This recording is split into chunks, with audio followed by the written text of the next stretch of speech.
Good morning बच्चों।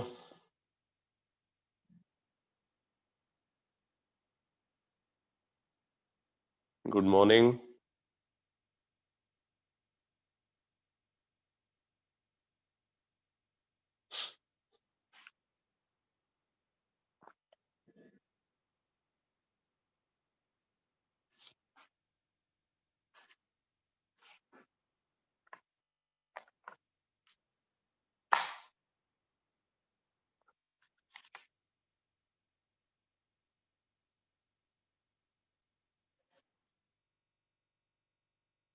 तो बेटा लास्ट क्लास में हम लोगों ने फास्फोरस का डिस्कशन स्टार्ट किया था और उसमें फास्फोरस के जो एलोट्रॉप्स हैं, एलोट्रॉप्स को हम लोग डिस्कस कर रहे हैं।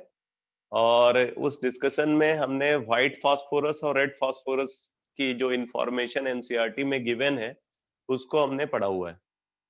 तो अब पहले तो मैं आपको बता दूं कि अभी आज की क्लास में आपको बुकलेट की जरूरत पड़ने वाली है और एनसीईआरटी की जरूरत पड़ने वाली है, तो आप दोनों को अरेंज करके रखो, बुकलेट और एनसीईआरटी दोनों।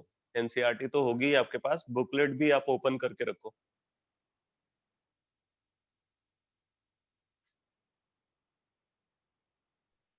बुकलेट का जो पीडीएफ आपको शेयर किया गया है आप उसको ओपन करके रखो।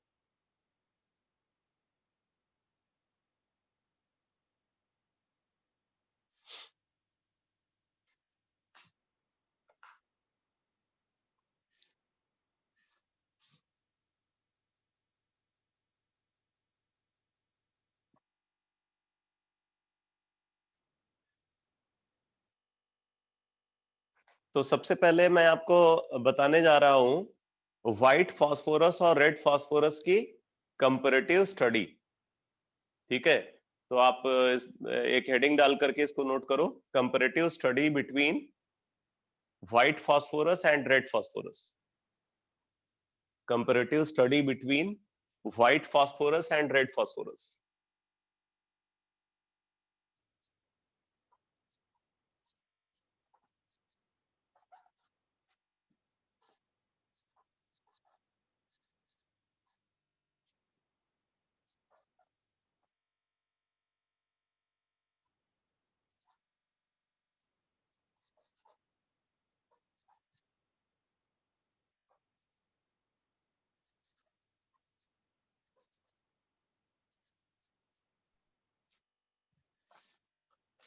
comparative study between white phosphorus and red phosphorus। तो आपको 3 कॉलम टेबल बनानी है। फर्स्ट कॉलम प्रॉपर्टीज के लिए, सेकंड कॉलम व्हाइट फास्फोरस के लिए,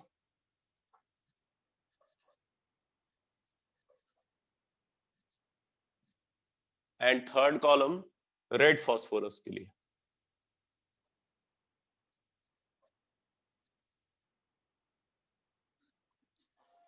properties, second column white phosphorus, third column red phosphorus.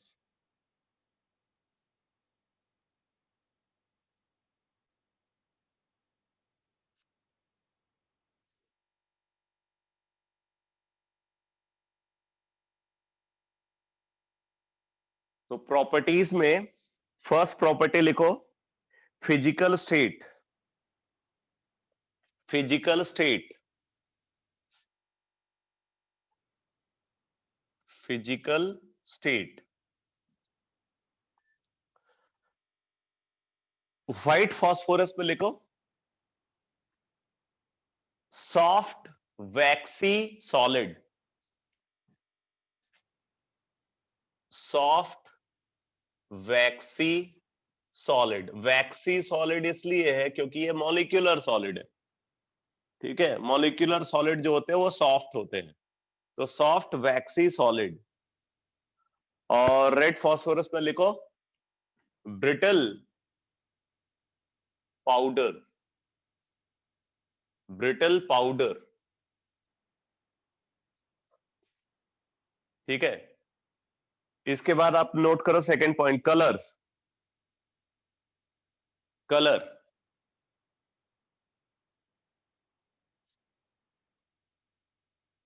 White phosphorus में लिखो कलर वाली कलर वाले लाइन में, white when pure, white when pure and attains yellow color, white when pure and attains yellow color on standing for long, on standing for long.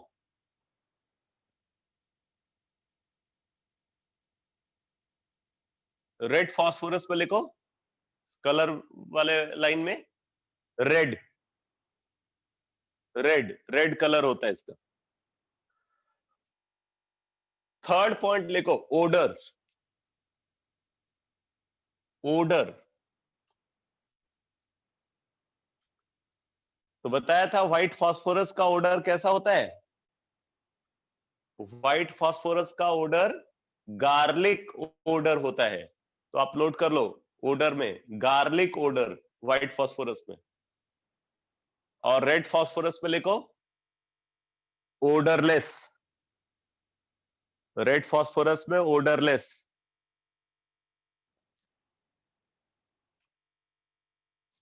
Fourth point, melting point, melting point. White phosphorus में लिखो 44 degree centigrade, 44 degree centigrade. और red phosphorus पर लिखो, red phosphorus पर लिखो sublimes in presence of air, sublimes in presence of air at 290 degree centigrade, at 290 degree centigrade। अगर air present नहीं है तो ये मेल्ट होने की वजह क्या होता है, सब्लिमाइज हो जाता है 290 डिग्री सेंटीग्रेड पे। Sublimes in absence of air at 290 degree centigrade.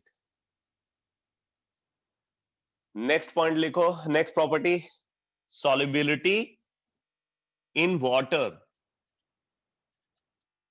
solubility in water।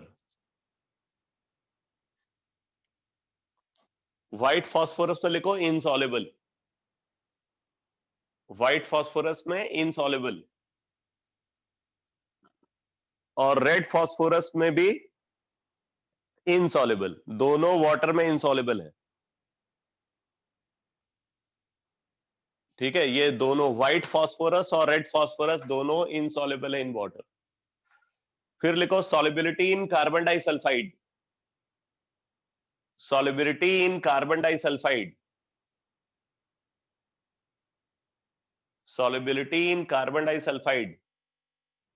तो व्हाइट फास्फोरस में लिखना soluble, व्हाइट फास्फोरस में soluble,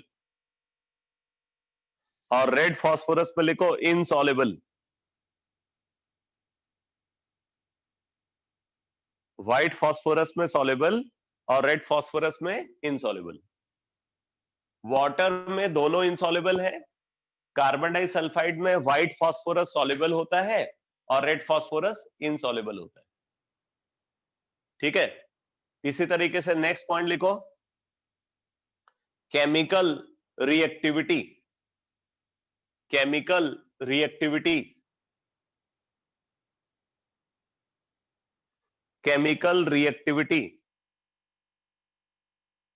व्हाइट फास्फोरस पे लिखो वेरी रिएक्टिव, व्हाइट फास्फोरस पे लिखो वेरी रिएक्टिव, और रेड फास्फोरस पे लिखो लेस रिएक्टिव, लेस रिएक्टिव।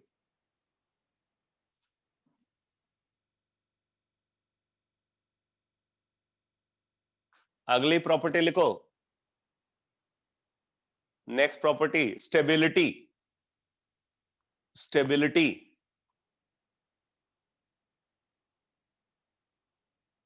तो व्हाइट फास्फोरस में लिखो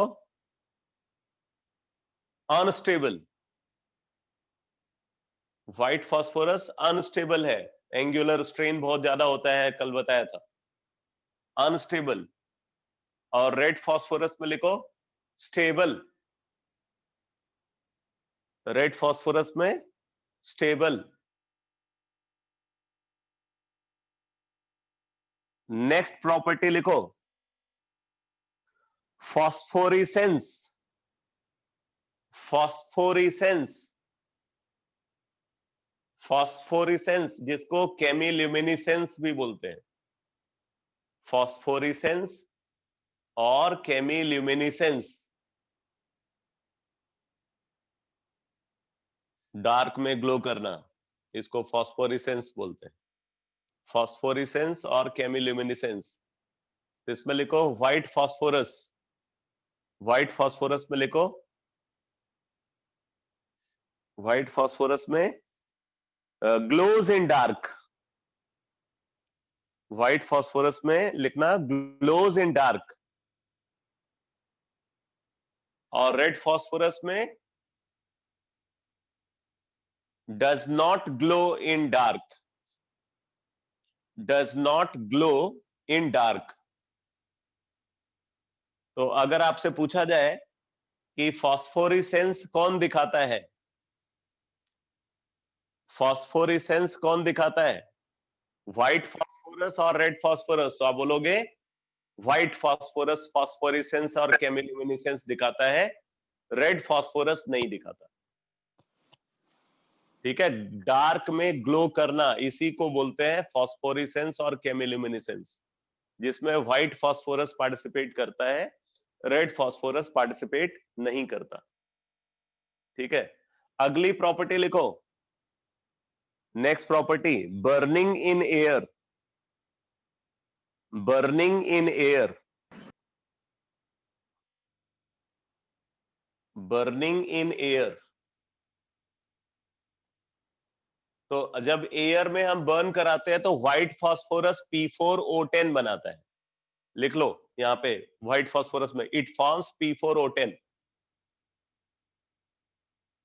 इट फॉर्म्स P4O10, और रेड फास्फोरस भी एयर में बर्न करके P4O10 बनाता है, वहां भी लिख लेना it forms P4O10, it forms P4O10।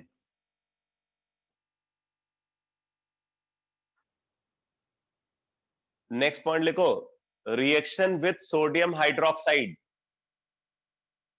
Reaction with sodium hydroxide, reaction with sodium hydroxide.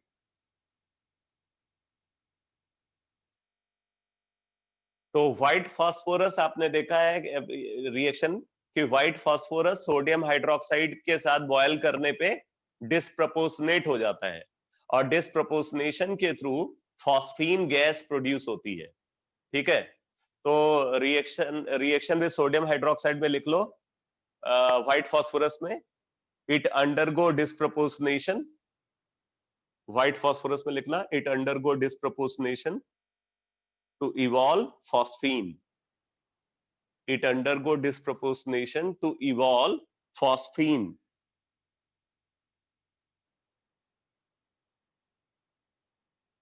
और रेड फास्फोरस में लिखना बेटा, रेड फास्फोरस में नो रिएक्शन, रेड फास्फोरस में no reaction.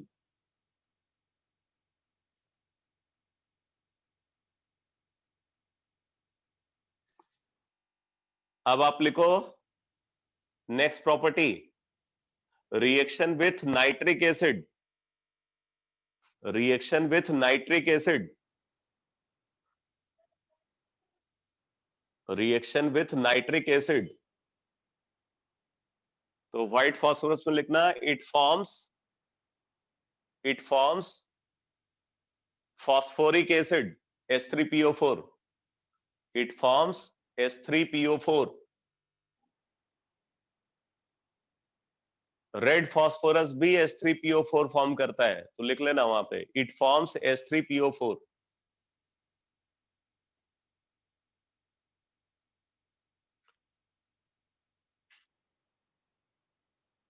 Uses, next property में लिखना यूजेस,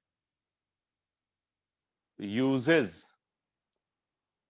तो अगर यूजेस की बात करें तो व्हाइट फास्फोरस को लिखना, it is used as rat killer, it is used as rat killer,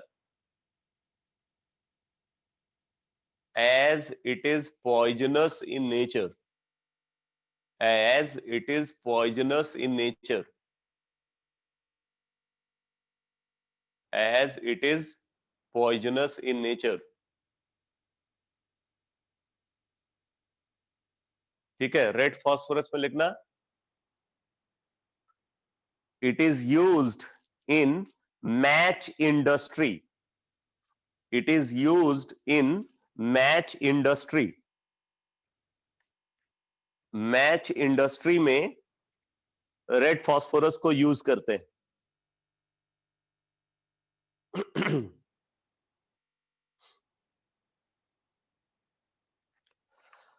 अब देखो बात आती है आगे, एनसीईआरटी में डिस्कशन था ब्लैक फास्फोरस का, ब्लैक फास्फोरस का डिस्कशन एनसीईआरटी में गिवन था। तो एक बार ब्लैक फास्फोरस को हम फिर से एनसीईआरटी से रीड करते हैं। तो यहां पे देखो गिवन है, ये रेड फास्फोरस के बाद बोल रहा है black phosphorus has two forms, alpha black phosphorus and beta black phosphorus. Alpha black phosphorus is formed when red phosphorus is heated in a sealed tube at 803 Kelvin. It can be sublimed in air and has opaque monoclinic or rhombohedral crystal. तो जो alpha black है, alpha black को कैसे form करते हैं? Alpha black phosphorus को form करते हैं रेड फास्फोरस से। और कैसे? रेड फास्फोरस को हीट करते हैं एक सील्ड ट्यूब के अंदर 803 केल्विन पे, सील्ड ट्यूब के अंदर 803 केल्विन पे हीट करते हैं। ऑब्वियसली एयर नहीं होनी चाहिए, ठीक है। तो बोल रहा है कि it can be sublimed in air, air में ये सबलाइम्ड मतलब सब्लिमाइज हो जाता है, एंड हैज ओपेक मोनोक्लिनिक और रोम्बोहेड्रल क्रिस्टल, मोनोक्लिनिक और रोम्बोहेड्रल क्रिस्टल। आगे देखो बोल रहा है it does not oxidise in air. तो जो अल्फा ब्लैक फास्फोरस है वो एयर में ऑक्सीडाइज नहीं होता, ये इंपॉर्टेंट पॉइंट है। Beta black phosphorus is prepared by heating white phosphorus. अब देखो उसको तो रेड फास्फोरस से प्रोड्यूस किया था और इसको व्हाइट फास्फोरस से प्रोड्यूस किया है। Beta black phosphorus is prepared by heating white phosphorus at 473 kelvin under high pressure. It does not burn in air up to 673 kelvin. मतलब 400 डिग्री सेंटीग्रेड तक ये एयर में बर्न नहीं करता, उसके बाद बर्न करने लगता है। जबकि अल्फा ब्लैक के बारे में लिखा हुआ है कि वो एयर में बर्न नहीं करता, ठीक है। मतलब अगर उसको बर्न कराना तो और हाई टेम्परेचर चाहिए होगा। तो आप नोट कर लो, black phosphorus, black phosphorus, black phosphorus, इसमें लिखो this is the most stable allotrope, this is the most stable allotrope of phosphorus, this is the most stable allotrope of phosphorus। अगर हम ऑर्डर ऑफ स्टेबिलिटी को consider करें तो order of stability यहां पे ये होती है, सबसे ज्यादा स्टेबल एलोट्रॉप है ब्लैक फास्फोरस, ठीक है। ब्लैक फास्फोरस सबसे ज्यादा स्टेबल एलोट्रॉप है, उसके बाद रेड फास्फोरस, ठीक है, उसके बाद व्हाइट फास्फोरस, और सबसे कम स्टेबल होता है हिटॉर्फ फास्फोरस, हिटॉर्फ फास्फोरस। सबसे ज्यादा स्टेबल है ब्लैक फास्फोरस, फिर रेड फास्फोरस, फिर व्हाइट फास्फोरस, एंड सबसे कम स्टेबल हिटॉर्फ फास्फोरस होता है, ठीक है। अब ब्लैक फास्फोरस में बोल रहा है कि ब्लैक फास्फोरस दो टाइप के हैं।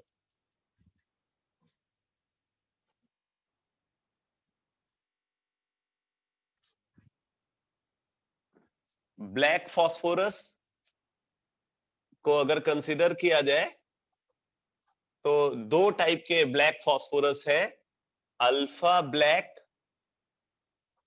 And beta black.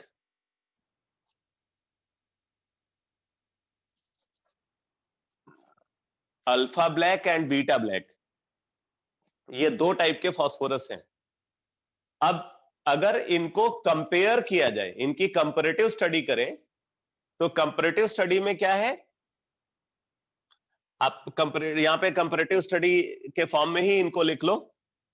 Alpha black में it is produced from red phosphorus, it is produced from red phosphorus when red phosphorus is heated, when red phosphorus is heated in a sealed tube, when red phosphorus is heated in a sealed tube at 803 Kelvin, at 803 Kelvin। और beta black में लिख लो, beta black में it is produced from white phosphorus, it is produced from white phosphorus when it is heated at 473 Kelvin, when it is heated at 473 Kelvin under high pressure,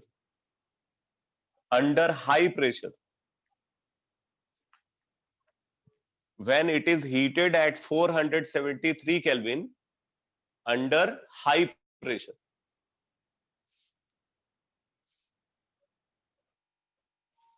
ठीक है, तो alpha black और beta black के preparation method में difference है। Alpha black को produce किया जाता है रेड फास्फोरस से। रेड फास्फोरस को जब हम एक सील्ड ट्यूब के अंदर 803 केल्विन पे हीट करते हैं तो अल्फा ब्लैक फास्फोरस का फॉर्मेशन होता है। जबकि बीटा ब्लैक फास्फोरस कब बनता है? बीटा ब्लैक फास्फोरस बनता है व्हाइट फास्फोरस से। जब व्हाइट फास्फोरस को 473 केल्विन पे, ठीक है, अंडर हाई प्रेशर हीट करते हैं तो बीटा ब्लैक फास्फोरस का फॉर्मेशन होता है। तो ये व्हाइट फास्फोरस से प्रोड्यूस होता है और ये ब्लैक फास्फोरस से प्रोड्यूस होता है। और क्या डिफरेंसेस है दोनों के बीच में? ठीक है, तो सेकंड पॉइंट लिखो, अल्फा ब्लैक फास्फोरस में लिखो second point, it possesses monoclinic, it possesses opaque monoclinic, it possesses opaque monoclinic or rhombohedral, it possesses opaque monoclinic or rhombohedral crystal structure, it possesses opaque monoclinic or rhombohedral crystal structure। Beta black में लिखो, beta black में लिखो, it possesses graphite like structure, it possesses graphite like structure. Graphite का जैसे sheet structure होता है वैसा ही structure beta black का भी होता है। It possesses graphite like structure, it possesses graphite like structure. ठीक है, तो यहां से भी दोनों में डिफरेंस क्रिएट होता है। नेक्स्ट पॉइंट लिखो, अल्फा ब्लैक में, अल्फा ब्लैक में लिखो, it does not oxidise in air. Alpha black में लिखो, it does not oxidise in air, it does not oxidise in air. और बीटा ब्लैक में लिखो, it does not oxidize in air, it does not oxidize in air up to 400 degree centigrade.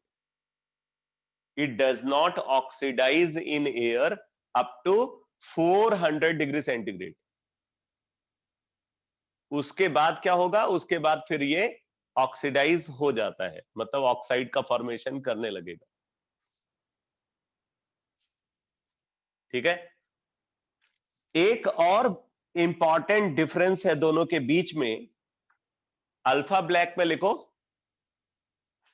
Alpha black में it does not conduct electricity. It does not conduct electricity. Alpha black जो है वो electricity का conduction नहीं कराता. It does not conduct electricity. Beta black में लिखो it can conduct electricity.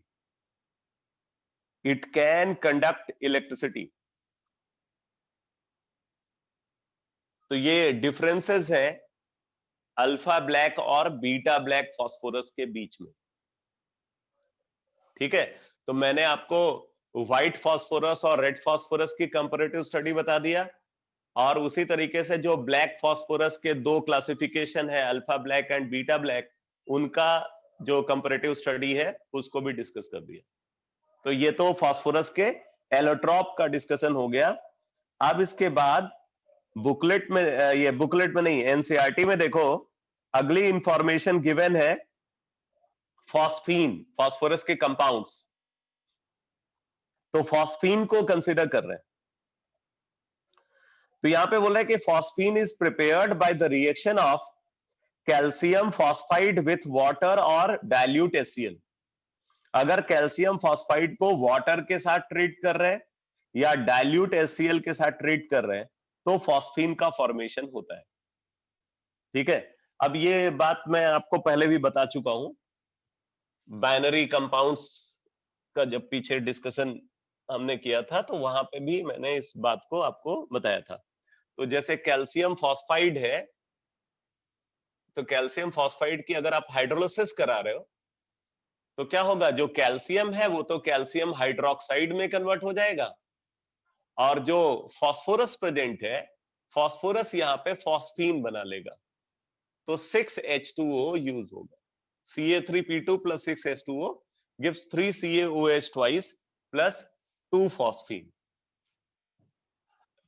अगर आप इसको HCl से रिएक्ट कराते हो तो आपको 6HCl यूज करना पड़ेगा, और तब बन जाएगा 3CaCl2 plus 2 phosphine.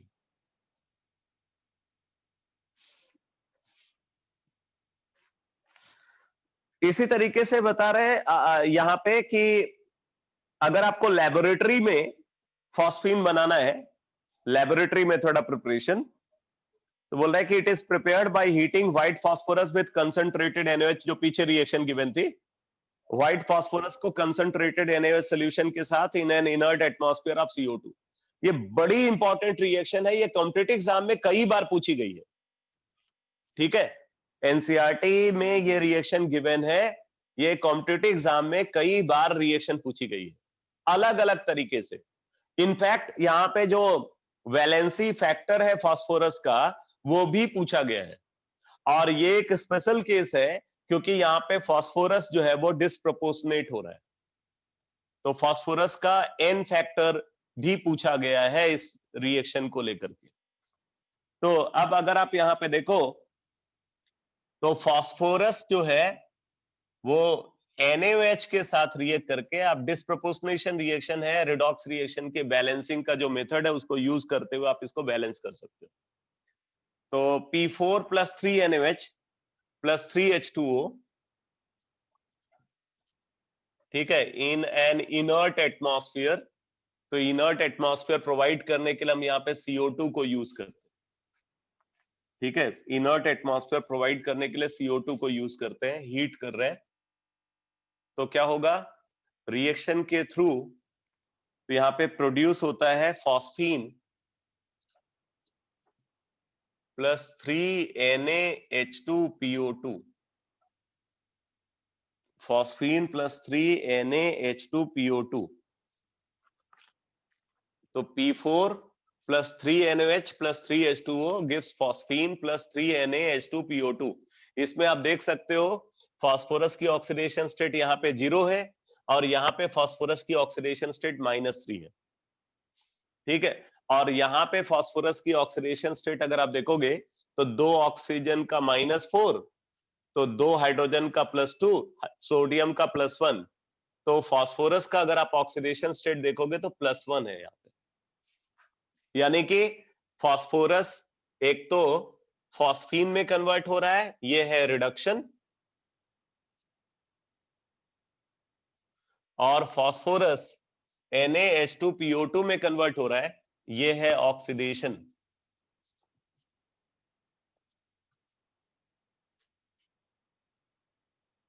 Phosphorus phosphine में कन्वर्ट हो रहा है रिडक्शन, फास्फोरस NaH2PO2 में कन्वर्ट हो रहा है oxidation.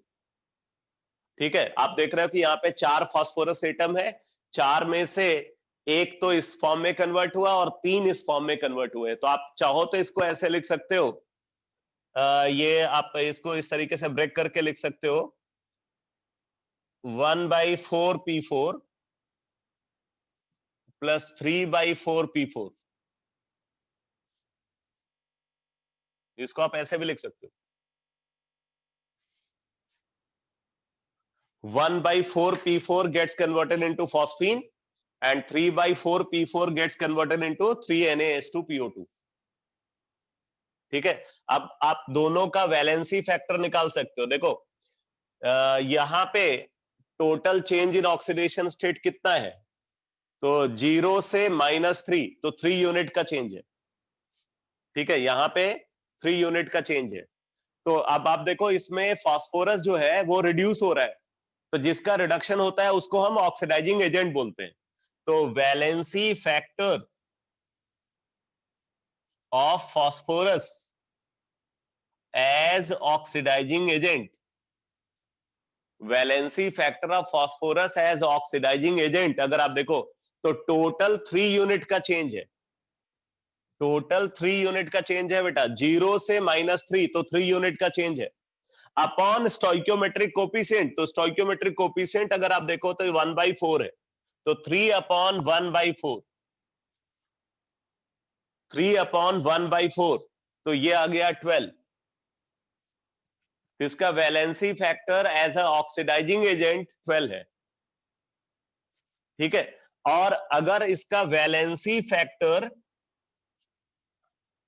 As valency factor of phosphorus as reducing agent आपको निकालने के लिए बोला जाता है, तो आप देखो यहां पे टोटल 3 फास्फोरस है, एक का 0 तो 3 का 0, और यहां पे एक का +1 तो 3 का +3, तो टोटल ऑक्सीडेशन स्टेट फास्फोरस की इधर +3 है और इधर क्या है 0, तो चेंज इन ऑक्सीडेशन स्टेट 3, तो total change in oxidation state लेते हैं, तो 3/3/4, स्टोइकियोमेट्रिक कोफिशिएंट 3/4 है, तो 3/3/4, तो आप देखो तो ये क्या आ गया 4।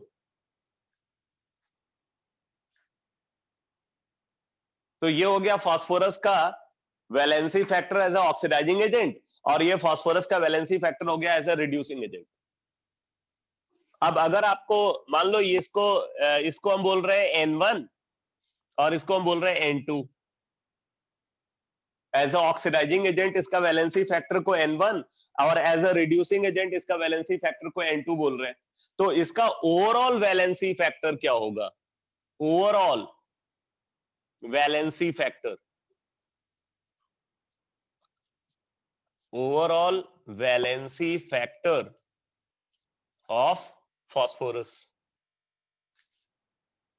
तो overall valency factor of phosphorus N is equal to N1 into N2 upon N1 plus N2, ये होता है। डिस्प्रपोर्शनेशन के केस में इसी तरीके से ओवरऑल वैलेंसी फैक्टर निकालते हैं, तो N1 into N2 upon N1 plus N2। तो अब आप देखो क्या आ रहा है, overall valency factor N1 into N2 यानी कि 12 into 4 अपॉन 12 प्लस 4, तो ये आ गया 3।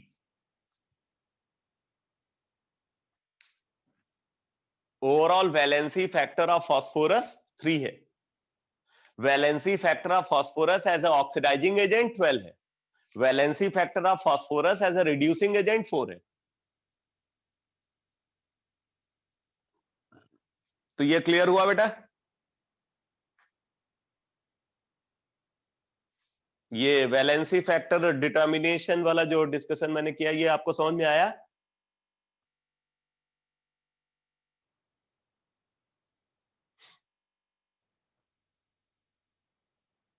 मतलब अगर आपसे पूछा जाए कि इस रिएक्शन में फास्फोरस का इक्विवेलेंट वेट क्या है, इस रिएक्शन में इक्विवेलेंट वेट ऑफ फास्फोरस, तो आप बोलोगे this is equal to molecular mass of phosphorus divided by 3। Molecular mass of phosphorus divided by 3।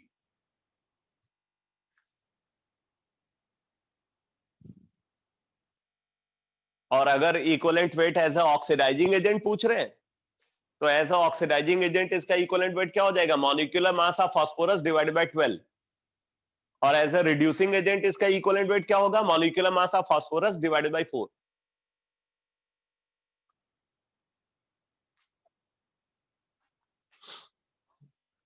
तो ये बहुत ही इंपॉर्टेंट रिएक्शन है बेटा फास्फोरस की। आपको इसको बैलेंस करना आना चाहिए, और प्लस ये जो इंफॉर्मेशन मैं आपको बता रहा हूं वैलेंसी फैक्टर, क्योंकि डिस्प्रोपोर्शनेशन का केस है, तो इसका वैलेंसी फैक्टर क्या होगा? तो 3 वैलेंसी फैक्टर यहां पे डिफाइंड होते हैं। एक तो एज अ ऑक्सीडाइजिंग एजेंट है, एक एज अ रिड्यूसिंग एजेंट है, और एक ओवरऑल वैलेंसी फैक्टर। अगर सिर्फ बोला जा रहा है वैलेंसी फैक्टर ऑफ फास्फोरस क्या है, मतलब ओवरऑल वैलेंसी फैक्टर आपसे पूछा जा रहा है।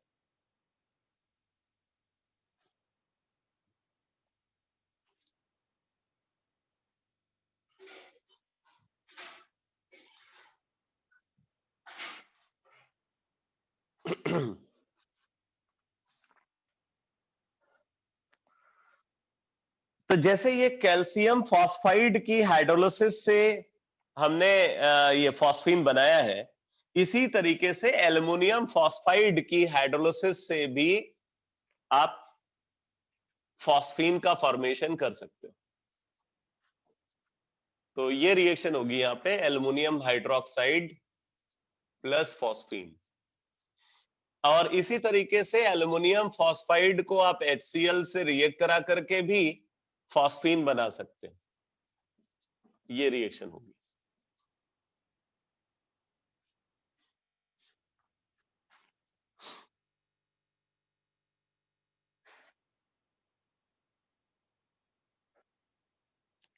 बाकी जो फास्फोरस के ऑक्सो एसिड्स हैं, ठीक है, फास्फोरस के जो ऑक्सो एसिड्स हैं, जहां पे फास्फोरस की ऑक्सीडेशन स्टेट इंटरमीडिएट है, मतलब जो हाईएस्ट ऑक्सीडेशन स्टेट है और जो लोएस्ट ऑक्सीडेशन स्टेट है, अगर उसके बीच की ऑक्सीडेशन स्टेट वो एक्वायर करते हैं, तो हीट करने पे वो ऑक्सो एसिड्स डिस्प्रोपोर्शनेट होते हैं, और डिस्प्रोपोर्शनेट होकर के वो अपने हाईएस्ट ऑक्सीडेशन स्टेट और लोवेस्ट ऑक्सीडेशन स्टेट में जाते हैं। ये भी मैंने स्टार्टिंग में बताया था, ठीक है। तो वहां भी फॉस्फीन बनता है। फॉर एग्जाम्पल, अगर हमारे पास H3PO3 है, H3PO3 है, और H3PO3 को हीट कर रहे हैं, तो H3PO3 को हीट करने पे H3PO4 बनता है प्लस फॉस्फीन।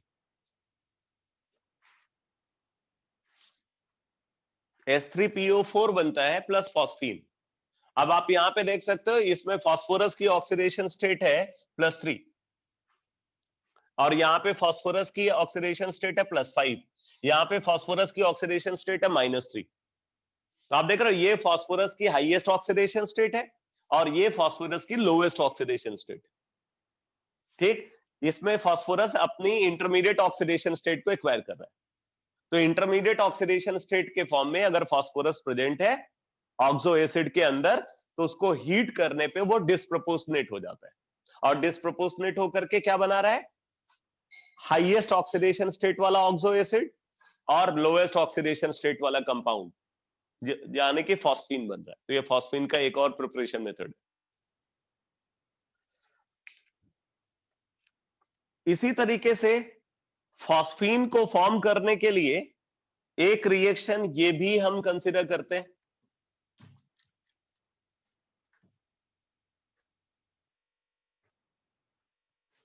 फॉस्फीन के प्रिपरेशन मेथड में एक रिएक्शन ये भी है। अगर हमारे पास PCl3 है, PCl3 को लिथियम एल्युमिनियम हाइड्राइड से रिएक्ट कराते हैं। लिथियम एल्युमिनियम हाइड्राइड इसको रिड्यूस करके फॉस्फीन में कन्वर्ट कर देता है, ठीक है। और इसके साथ बन जाता है लिथियम क्लोराइड, लिथियम क्लोराइड बन जाता है, और इसके साथ AlCl3 बन जाता है। तो यहाँ पे आप देख रहे हो PCl3 को लिथियम एल्युमिनियम हाइड्राइड रिड्यूस करके फॉस्फीन में कन्वर्ट कर रहा है। तो ये भी एक तरीका है फॉस्फीन को फॉर्म करने का।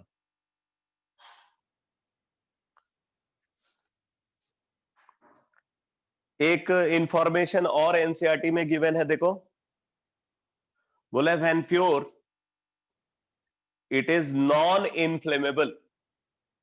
अगर फॉस्फीन प्योर फॉर्म में है तो ये इनफ्लेमेबल नहीं है। When pure it is non inflammable but becomes inflammable owing to the presence of P2H4 और P4 वेपर्स। अगर फॉस्फीन के साथ P2H4 प्रेजेंट है, देखो P2H4 वैसा ही कंपाउंड है जैसे N2H4 है भाई, जैसे NH3 होता है वैसे ही PH3 होता है। जैसे N2H4 होता है जिसको हाइड्रोजीन बोलते हैं, वैसे ही P2H4 होता है। ये जो P2H4 है ये हाईली इन्फ्लेमेबल है, ठीक है। P2H4 हाईली इन्फ्लेमेबल है। ये जैसे ही एयर के कांटेक्ट में आता है बर्न करने लगता है, ठीक है। तो हाईली इन्फ्लेमेबल कंपाउंड है P2H4। और साथ में बोल रहा है P4 भी है। P4 मतलब white phosphorus, phosphorus vapour, P4 vapour, तो ऑब्वियसली व्हाइट फास्फोरस ही होगा। और व्हाइट फास्फोरस भी आपने देखा है कि वो एयर के कांटेक्ट में आते ही बर्न करने लगता है। तो बोल रहे हैं वैसे तो फॉस्फीन क्या होता है, नॉन इन्फ्लेमेबल है, लेकिन अगर फॉस्फीन के अंदर ट्रेस अमाउंट में ही सही, अगर फॉस्फीन के अंदर P2H4 और P4 प्रेजेंट है तो फिर वो बर्न करने लगता है इन एयर, क्योंकि ये प्रोसेस को इग्नाइट कर देते हैं, स्टार्ट इनिशिएट कर देते हैं। उसके बाद जो हीट प्रोड्यूस होती है उससे फॉस्फीन भी बर्न करने लगता है। तो बोले when pure it is non inflammable but becomes inflammable owing to the presence of P2H4 or P4 vapors. To purify it from the impurities, अगर हमें इन impurities से इसको purify करना है, to purify it from the impurities, it is absorbed in HI. तो क्या करते हैं, इसको हाइड्रोजन आयोडाइड के साथ रिएक्ट कराते हैं।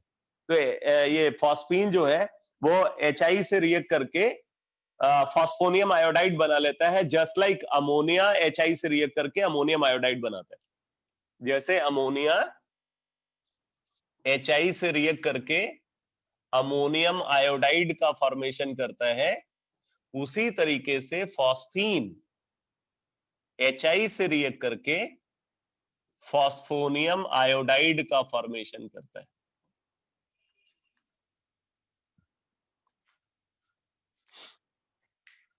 ऑब्वियसली जितनी फास्ट रिएक्शन अमोनिया के साथ होगी उतनी फास्ट रिएक्शन फॉस्फीन के साथ नहीं होगी, क्योंकि फॉस्फीन इज लेस बेसिक।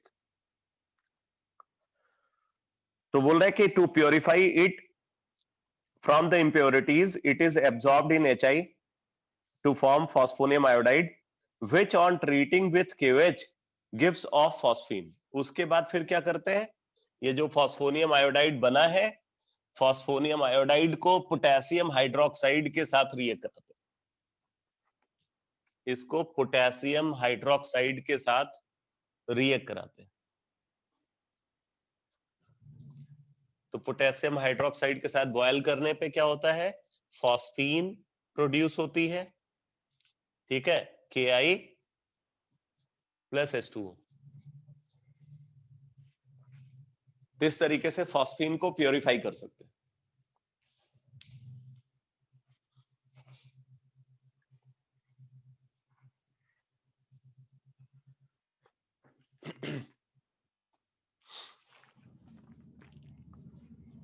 तो ये तो इसका प्योरिफिकेशन मेथड हो गया। अब आप देखो आगे इसकी प्रॉपर्टीज बता रहे हैं। तो इसकी प्रॉपर्टीज क्या है, बोल रहे हैं it is a colourless gas with Rotten fish smell. ठीक है, इसकी स्मेल कैसी होती है, Rotten fish smell, and is highly poisonous, और ये एक हाईली पॉइजनस कंपाउंड है। It is a colourless gas,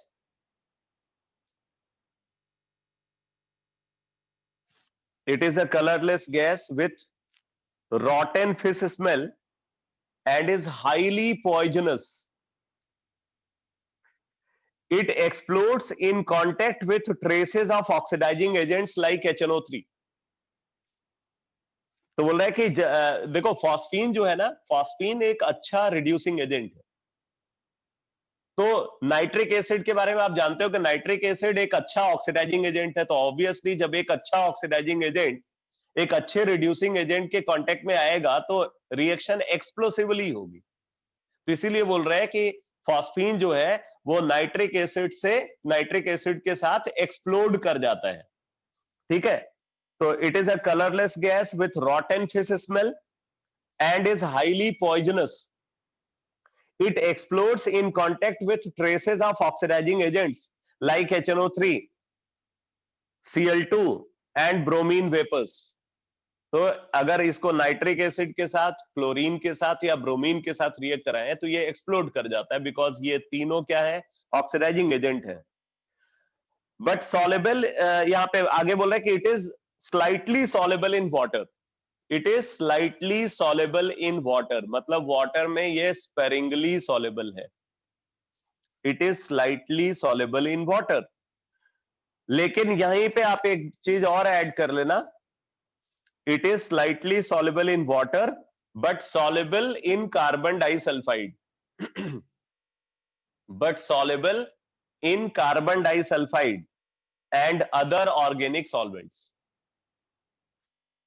it is slightly soluble in water but soluble in ये carbon tetrachloride and other organic solvents. मतलब non polar solvent में इसकी dissolve होने की टेंडेंसी ज्यादा होती है पोलर सॉल्वेंट के कंपेयर में।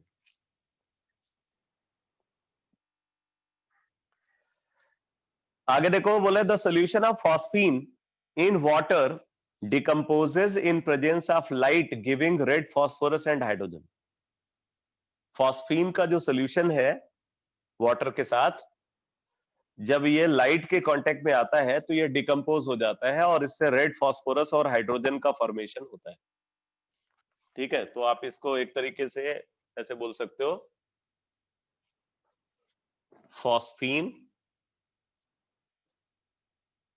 equals in presence of UV light, UV light क्या बना लेता है, P4। ठीक है, P4 सॉलिड। अब P4 भी कौन सा, रेड फॉस्फोरस। P4 प्लस यहाँ पे टोटल 12 हाइड्रोजन है तो 6H2, ये रिएक्शन होगी।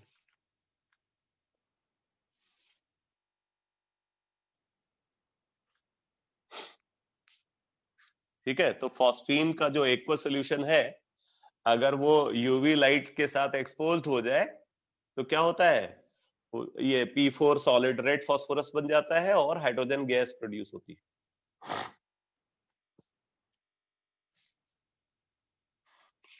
आगे देखो, बोल रहे हैं when absorbed in copper sulphate. अब इससे आप एक बात और समझ सकते हो, क्योंकि देखो ये डिकम्पोज होकर के हाइड्रोजन प्रोड्यूस कर रहा है। मैंने कल बताया था आपको कि अगर कोई कंपाउंड ऑक्सीजन प्रोड्यूस कर रहा है तो वो ऑक्सीडाइजिंग एजेंट है, और हाइड्रोजन प्रोड्यूस कर रहा है तो वो रिड्यूसिंग एजेंट है, मतलब ये रिड्यूसिंग एजेंट की तरह बिहेव करेगा। आगे बोल रहे हैं कि when absorbed in copper sulphate और mercury chloride solution the corresponding phosphides are obtained. ठीक है, तो कॉपर सल्फेट के साथ रिएक्ट करके ये बाइनरी कंपाउंड का फॉर्मेशन कर रहा है। मतलब यहाँ पे Cu3P2 है, तो कॉपर की ऑक्सीडेशन स्टेट +2 है, तो क्यूप्रिक फॉस्फाइड बनेगा, क्यूप्रिक फॉस्फाइड। और मर्क्यूरिक क्लोराइड के साथ अगर इसको रिएक्ट करा रहे हैं तो ये मर्क्यूरिक फॉस्फाइड का फॉर्मेशन कर रहा है। ठीक है, अब एनसीईआरटी में गिवन है रिएक्शन, तो ऑब्वियसली इंपॉर्टेंट ही होगी। तो 3 कॉपर सल्फेट, ठीक है, 3 copper sulphate plus 4 PS3, 2 PS3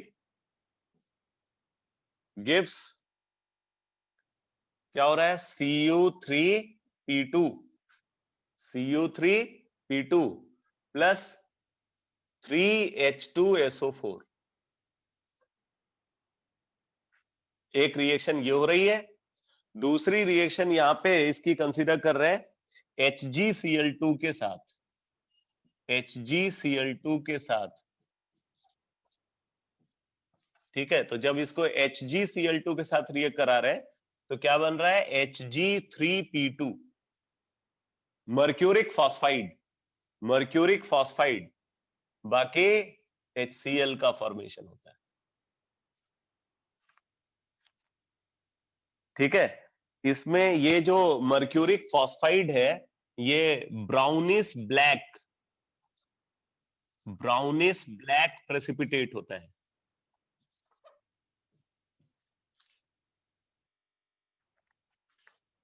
brownish black precipitate होता है मर्क्यूरिक फॉस्फाइड का।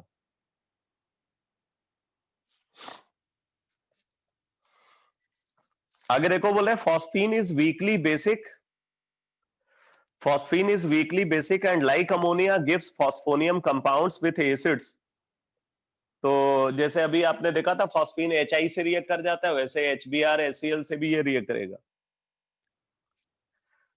ठीक है, ये सब इसकी प्रॉपर्टीज है, केमिकल प्रॉपर्टीज। और फिर उसके बाद इसके यूजेस बताए जा रहे हैं, जिसमें एक बहुत ही इंपॉर्टेंट एप्लीकेशन यहाँ पे डिस्कस होने वाला है। तो देखो, बोल रहा है कि the spontaneous combustion of phosphine, the spontaneous combustion of phosphine is technically used in home signal, is technically used in home signal। basically home signal को प्रोड्यूस करने की जरूरत कहां पे पड़ती है, जो शिप जो है सी के अंदर ट्रेवल कर रहे हैं। ठीक है, अगर वो मान लो कि वो कहीं पे फंस गए, या उनको जो है अगर उनको ढूंढना है, वो अगर मान लो कि वो एक तरीके से कांटेक्ट नहीं कर पा रहे, इलेक्ट्रॉनिकली जो है वो कांटेक्ट में नहीं है, तो ऐसे सिचुएशन में क्या होता है कि जब उनको ढूंढने के लिए जो है वो हेलीकॉप्टर्स या कुछ भी अगर भेजा जाता है, तो उनको लोकेट करने के लिए, वो खुद को लोकेट कराने के लिए वो क्या करते हैं, वो होम सिग्नल को प्रोड्यूस करते हैं। तो होम सिग्नल में क्या होता है, बेसिकली वो सी के अंदर कुछ कंटेनर्स को ट्रिक करके और उसके बाद उन कंटेनर्स को सी के अंदर गिरा देते हैं। तो जैसे ही वो सी के अंदर गिराते हैं, तो जब वाटर के कांटेक्ट में आता है तो उसके अंदर जो भी केमिकल प्रेजेंट है वो बर्न करने लगता है। और जब वो बर्न करता है तो जो है मतलब एक तो स्मोक प्रोड्यूस होता है, और उसके अलावा जो आग की जो है वो ऊंची ऊंची लपटें जो है वो उठती हैं। ठीक है, तो उसको जो है दूर से ही देखा जा सकता है, और इसी को होम सिग्नल बोलते हैं। तब वो होम सिग्नल क्यों प्रोड्यूस होता है उसके बारे में यहां पे गिवन है। देखो, बोला है कि कंटेनर्स कंटेनिंग कैल्शियम कार्बाइड, उन कंटेनर्स के अंदर क्या प्रेजेंट है, कैल्शियम कार्बाइड है and calcium phosphide. Containers containing calcium carbide and calcium phosphide are pierced, ठीक है, उन कंटेनर के अंदर होल किया गया, pierced and thrown in the sea, उनको सी के अंदर फेंक देते हैं। And thrown in the sea when the gases evolved burn. अब देखो कौन सी गैस प्रोड्यूस होगी, कैल्शियम कार्बाइड है, तो कैल्शियम कार्बाइड जैसे ही वाटर के कांटेक्ट में आएगा एसिटिलीन गैस बनेगी और कैल्शियम हाइड्रोक्साइड। अब एसिटिलीन भी इन्फ्लेमेबल गैस है, और इधर कैल्शियम फॉस्फाइड है। कैल्शियम फॉस्फाइड जो है वो वाटर से रिएक्ट करके क्या बना लेगा, फॉस्फीन बना लेगा, और उसी प्रोसेस में ट्रेस अमाउंट में ही सही क्या होता है, एक तो आप देखो ये रिएक्शन हो रही है, ये फॉस्फीन है, एक्वस सोल्यूशन में वो P4 में कन्वर्ट हो रहा है, तो फास्फोरस वेपर्स बन रहे हैं जो कि व्हाइट फास्फोरस ही होगा। ठीक है, तो फॉस्फीन के डिकम्पोजिशन से वहां पे फास्फोरस वेपर्स फॉर्म हो रहे हैं। और क्या हो रहा है, जब ये Ca3P2 हाइड्रोलाइज हो रहा है वाटर के साथ, तो उस हाइड्रोलिसिस प्रोसेस में फॉस्फीन के साथ ट्रेस अमाउंट में P2H4 भी बन जाता है। और P2H4 और व्हाइट फास्फोरस दोनों क्या है, हाईली इन्फ्लेमेबल है। जैसे ये एयर के कांटेक्ट में आते हैं ये बर्न करने लगते हैं, और इससे क्या होता है, वो प्रोसेस इनिशिएट हो गया, बाद में वो एसिटिलीन को भी बर्न कराता है। एसिटिलीन के बर्न करने से क्या होता है, स्मोक प्रोड्यूस होती है। ठीक है, तो कुल मिलाकर के होम सिग्नल प्रोड्यूस होता है। तो बोले containers containing calcium carbide and calcium phosphide are pierced and thrown in the sea. When the gases evolved burn and serve as a signal, it is also used in smoke screen. तो इसको smoke screen के form में भी use करते हैं।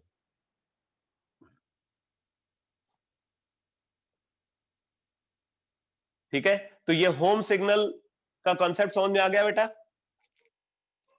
Home signal कैसे produce होता है, उसकी केमिस्ट्री समझ में आ गई।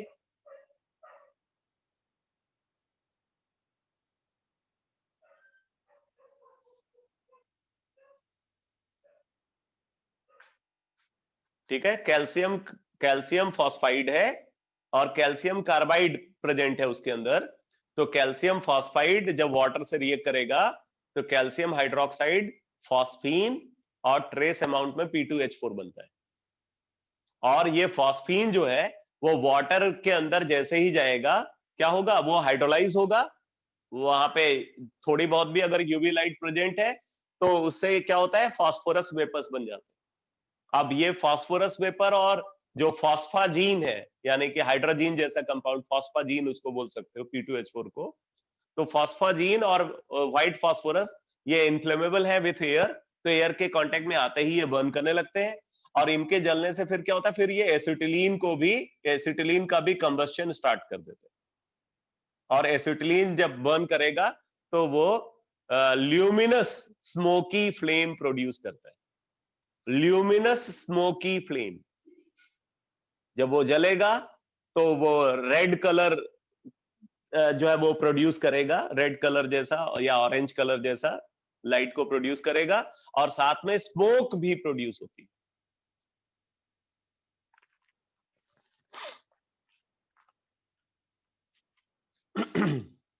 तो अब जरा आप बुकलेट में देखो, बुकलेट में कुछ इंफॉर्मेशन मैं बुकलेट से डिस्कस कर रहा हूं।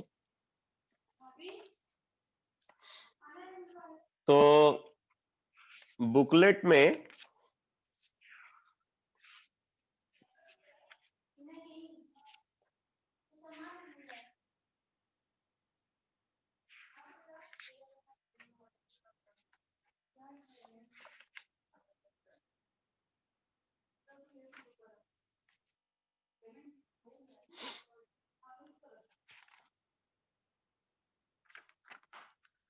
बुकलेट में आप देखना बेटा, फॉस्फीन का डिस्कशन में तो जितनी भी इंफॉर्मेशन है वो सब जो है मतलब वो डिस्कस हो गई। ठीक है, ये पेज नंबर 19 पे फॉस्फीन का डिस्कशन है, कंपाउंड्स ऑफ फास्फोरस में, पेज नंबर 19। ठीक है, और फिर उसके बाद इसकी प्रॉपर्टीज, तो प्रॉपर्टीज भी सारी डिस्कस हो गई। यहाँ पे इसकी रिएक्शन जो कॉपर सल्फेट के साथ रिएक्शन है वो गिवन है, मर्क्यूरी क्लोराइड के साथ जो रिएक्शन है वो गिवन है, सिल्वर नाइट्रेट वाली रिएक्शन एनसीईआरटी में नहीं गिवन है, तो ये भी आप देख लेना, उसी पैटर्न पे रिएक्शन हो रही है। सिल्वर नाइट्रेट के साथ फॉस्फीन जब रिएक्ट कर रहा है तो सिल्वर फॉस्फाइड बन रहा है और नाइट्रिक एसिड। अच्छा, इसमें इसका भी कलर गिवन है, प्रेसिपिटेट का कलर गिवन है, ये ब्लैक कलर होता है इसका, ब्लैक प्रेसिपिटेट, और ये ब्राउनिश ब्लैक है Hg3P2। और अगर सिल्वर नाइट्रेट से इसको रिएक्ट करा रहे हैं, सिल्वर नाइट्रेट के साथ अगर फॉस्फीन को रिएक्ट कराया तो एक तो Ag3P बनेगा और HNO3, ये है येलो कलर्ड प्रेसिपिटेट।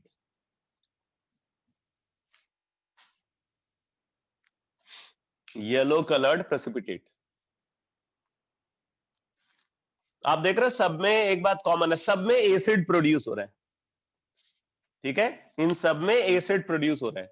यहां पे जो एनायन प्रेजेंट है सॉल्ट के अंदर, जैसे क्यूप्रिक सॉल्ट है, मर्क्यूरिक सॉल्ट है, सिल्वर सॉल्ट है, तो इनके अंदर जो एनायन प्रेजेंट है वो फॉस्फीन के हाइड्रोजन के साथ, फॉस्फीन के हाइड्रोजन के साथ कंबाइन करके करस्पॉन्डिंग एसिड का फॉर्मेशन करता है। और बाकी ये जो मेटल और फास्फोरस ये बाइनरी कंपाउंड का फॉर्मेशन करता है। तो एक ही पैटर्न पे ये रिएक्शन हो रही है, ठीक है। और एक बात और आप देख लो, ये सारी रिएक्शन में जो फॉस्फीन है ये अपना ये रिड्यूसिंग एक्शन दिखा रहा है। कैसे? यहाँ पे फॉस्फीन में फास्फोरस की ऑक्सीडेशन स्टेट अगर आप देखोगे तो इसके अंदर फास्फोरस की ऑक्सीडेशन स्टेट, एक मिनट, रिड्यूसिंग एक्शन बोल सकते हो? नहीं, रिड्यूसिंग एक्शन नहीं है ये, क्योंकि देखो इसमें फास्फोरस की ऑक्सीडेशन स्टेट -3 है और हाइड्रोजन की +1 है। -3 और हाइड्रोजन की +1, यहां भी हाइड्रोजन की +1 है और फास्फोरस की -3 है। तो ये रिडॉक्स रिएक्शन नहीं है, ये रिडॉक्स रिएक्शन नहीं है, it is a non redox reaction. ये क्लियर हुआ ना? ये रिडॉक्स रिएक्शन क्यों नहीं है? ये रिडॉक्स रिएक्शन क्यों नहीं है, ये समझ में आया? ऑक्सीडेशन स्टेट में तो कोई चेंज ही नहीं हो रहा ना रिएक्टेड और प्रोडक्ट साइड में, इसलिए आप इसको रिडॉक्स रिएक्शन नहीं बोल सकते।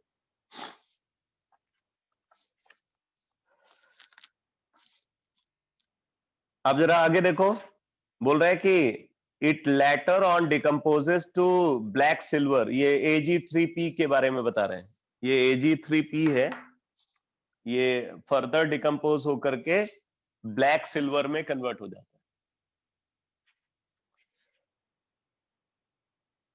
ये आगे रिएक्शन बता रहा है कि Ag3P plus AgNO3 plus 3H2O gives 3 silver plus 3HNO3 plus S3PO3।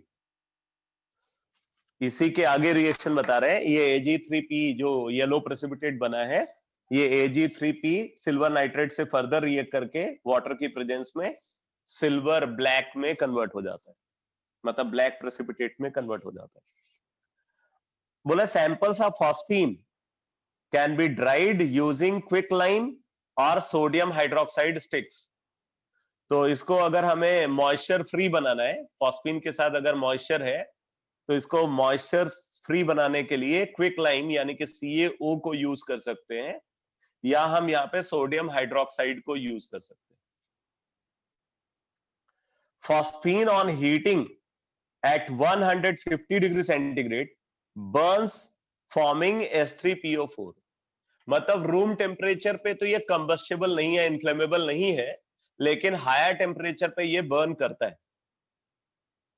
तो ये रिएक्शन होगी phosphine plus oxygen gives H3PO4। तो samples of phosphine can be dried using quicklime और सोडियम हाइड्रोक्साइड स्टिक्स। ये अंडरलाइन कर लो, इंपॉर्टेंट इंफॉर्मेशन है ये। फिर बोल रहा है कि phosphine on heating eight 150 degree centigrade Burns forming H3PO4, तो फॉस्फोरिक एसिड का फॉर्मेशन करता है। आगे बोल रहा है फॉस्फीन इज वीकली बेसिक, ये तो एनसीईआरटी वाली ही इंफॉर्मेशन है, तो एसिड से रिएक्ट करके ये फॉस्फोनियम सॉल्ट का फॉर्मेशन करेगा। यूजेस भी हो गए। फिर फॉस्फोरस हैलाइड्स को यहाँ पे डिस्कस कर रहे हैं, फॉस्फोरस हैलाइड्स। तो बोला है phosphorus forms two type of halides, PX3 and PX5। तो ये दो टाइप के हैलाइड्स ये बनाता है, PX3 एंड PX5, जिसमें PX3 में बोल रहे हैं कि X जो है फ्लोरीन, क्लोरीन, ब्रोमीन, आयोडीन कुछ भी हो सकता है, लेकिन PX5 में बोल रहे हैं X फ्लोरीन, क्लोरीन और ब्रोमीन हो सकता है। वैसे यहाँ पे आपको बता दूं ब्रोमीन भी नहीं हो सकता, सिर्फ फ्लोरीन और क्लोरीन होना चाहिए। PF5 और PCl5 ही एग्जिस्ट करते हैं, PBr5 अनस्टेबल होता है और PI5 का तो एग्जिस्टेंस ही नहीं है। स्टेबल फॉर्म में सिर्फ PF5 और PCl5 ही एग्जिस्ट करते हैं। फास्फोरस ट्राइक्लोराइड कैसे प्रिपेयर करेंगे, तो बोल रहा है कि it is obtained by passing dry chlorine over heated white phosphorus.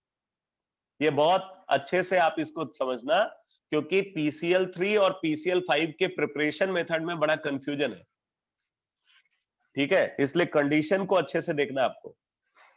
It is obtained by passing dry chlorine over heated white phosphorus. It is also obtained by the action of thionyl chloride with white phosphorus. White phosphorus को SOCl2 से react करा करके भी आप PCl3 बना सकते हैं। ये रिएक्शन इंपॉर्टेंट है। P4 plus 8 SOCl2 gives 4 PCl3 plus 4 SO2 plus 2 S2Cl2। अब यहाँ पे जो बाई प्रोडक्ट्स है ना वो भी इंपॉर्टेंट है। एक तो सल्फर मोनोक्लोराइड, जिसके बारे में मैं पहले भी बता चुका हूं आपको, इसको यूज किया जाता है मस्टर्ड गैस के प्रिपरेशन में। मस्टर्ड गैस के प्रिपरेशन में सल्फर मोनोक्लोराइड को यूज करते हैं, ठीक है। और SO2 भी एक इंपॉर्टेंट कंपाउंड है, क्योंकि ये एक अच्छा रिड्यूसिंग एजेंट होता है। SO2 एक अच्छा रिड्यूसिंग एजेंट है। बाकी SO2 लाइम वाटर टेस्ट में पार्टिसिपेट करता है, जस्ट लाइक CO2। तो अगर ये फास्फोरस को हम थायोनिल क्लोराइड के साथ रिएक्ट करा रहे हैं तो PCl3 का फॉर्मेशन होता है, SO2 एंड S2Cl2। प्रॉपर्टीज में देखो, बोला it is a colourless oily liquid, it is a colourless oily liquid and hydrolyses in presence of moisture. Moisture की प्रेजेंस में हाइड्रोलाइज हो जाता है। तो ये हाइड्रोलिसिस रिएक्शन को अगर आप देखो, ये भी बड़ा इंटरेस्टिंग रिएक्शन है। इसकी हाइड्रोलिसिस कैसे होती है,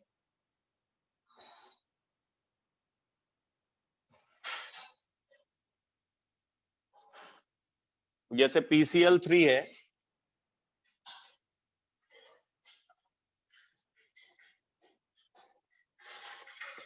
ये PCl3 है, अब इसकी हाइड्रोलिसिस करा रहे हैं, तो इस तरीके से रिएक्शन होगी, इधर H इधर OH, इधर OH इधर H, इधर OH इधर H। अब आप देखो क्या बन गया, HCl, 3HCl।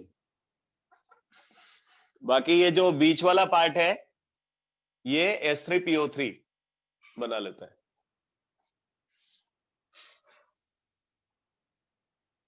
तो इस तरीके से हाइड्रोलिसिस होगी।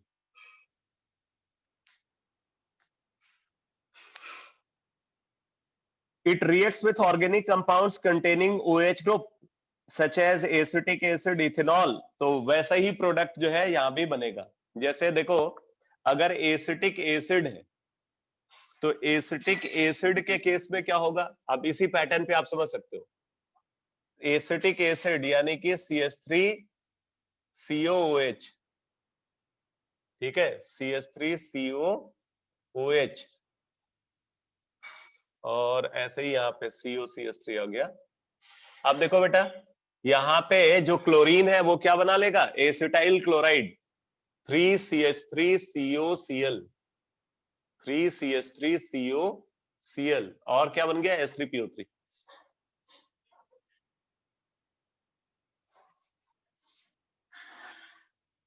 Three CH3COCl plus H3PO3।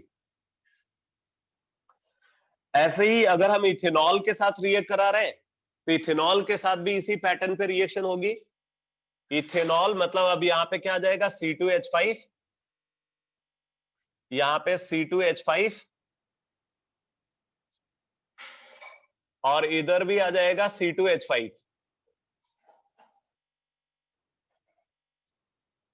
तो ये बीच वाला पार्ट H3PO3 बनाएगा और बाकी इथाइल क्लोराइड बन जाएगा, इथाइल क्लोराइड CH3CH2Cl।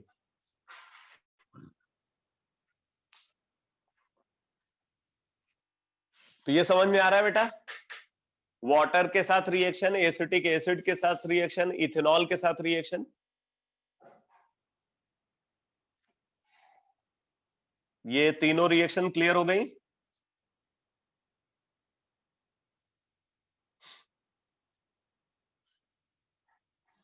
अब देखो प्रिपरेशन, तो बोला कि ये यहाँ पे कुछ मिसिंग है, फास्फोरस पेंटाक्लोराइड को डिस्कस कर रहे हैं। ये हेडिंग जो है ना, ये फास्फोरस पेंटाक्लोराइड जो हेडिंग गिवन है ये ऊपर होनी चाहिए, और उसी का प्रिपरेशन। तो phosphorus pentachloride is prepared by the reaction of white phosphorus with access of dry chlorine. White phosphorus को एक्सेस ऑफ ड्राई क्लोरीन से रिएक्ट कराते हैं तो PCl5 बनता है। और यहां पे क्या होना चाहिए, व्हाइट फास्फोरस को ड्राई क्लोरीन के साथ रिएक्ट करा रहे हैं, एक्सेस नहीं। व्हाइट फास्फोरस को ड्राई क्लोरीन के साथ स्टोइकियोमेट्रिक अमाउंट में रिएक्ट कराते हैं तो PCl3 बनता है, और एक्सेस ड्राई क्लोरीन के साथ ट्रीट करते हैं तो PCl5 बनता है। अब यही आपको देखना है, एक्सेस ड्राई क्लोरीन है या नहीं। अगर एक्सेस ड्राई क्लोरीन है तो PCl5 बनेगा, अदरवाइज PCl3 बनेगा। Phosphorus pentachloride is prepared by the action of white phosphorus with excess of dry chlorine. It can also be prepared by the action of SO2Cl2 on phosphorus. अब देखो, वहां पे phosphorus को SOCl2 से react कराया गया thionyl chloride के साथ, और यहां पे फास्फोरस को रिएक्ट करा रहा है सल्फ्यूराइल क्लोराइड के साथ। थायोनिल क्लोराइड SOCl2 है और सल्फ्यूराइल क्लोराइड क्या है, SO2Cl2। तो अगर फास्फोरस को SO2Cl2 से रिएक्ट कराएंगे तो PCl5 बनेगा, और SOCl2 के साथ रिएक्ट कराएंगे तो PCl3 बनेगा। ये जो बात मैं आपको बता रहा हूं इसको ध्यान में रखना, इसी में कंफ्यूजन रहता है। पता चला इसकी रिएक्शन उसमें लिख दिया और उसकी रिएक्शन इसमें लिख दिया। ठीक, तो अगर फास्फोरस से, व्हाइट फास्फोरस से PCl3 बनाना है तो आप उसको ड्राई क्लोरीन के साथ स्टोइकियोमेट्रिक अमाउंट में हीट करके PCl3 बना सकते हैं। PCl5 बनाना है तो एक्सेस ड्राई क्लोरीन के साथ हीट करके PCl5 बना सकते हैं। अगर फास्फोरस से PCl3 बनाना है तो फास्फोरस, व्हाइट फास्फोरस को SOCl2 के साथ ट्रीट करके PCl3 बना सकते हैं। और अगर व्हाइट फास्फोरस से PCl5 बनाना है तो आप उसको सल्फ्यूराइल क्लोराइड के साथ ट्रीट करके PCl5 बना सकते हैं।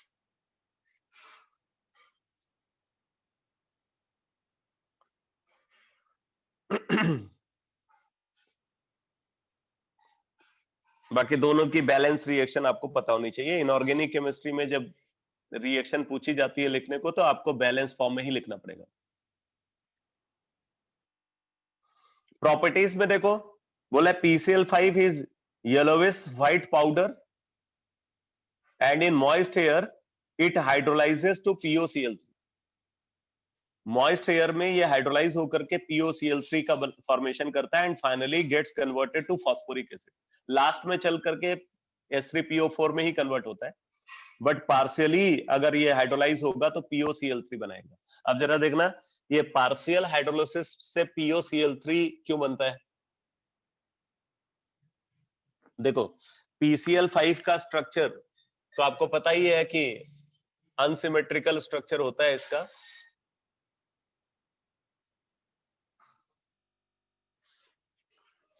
ये PCl5 का स्ट्रक्चर है, इसमें एक्सियल बॉन्ड की बॉन्ड लेंथ इक्वेटोरियल बॉन्ड की बॉन्ड लेंथ से ज्यादा होती है। ये वाला बॉन्ड बड़ा होता है, ये छोटा होता है।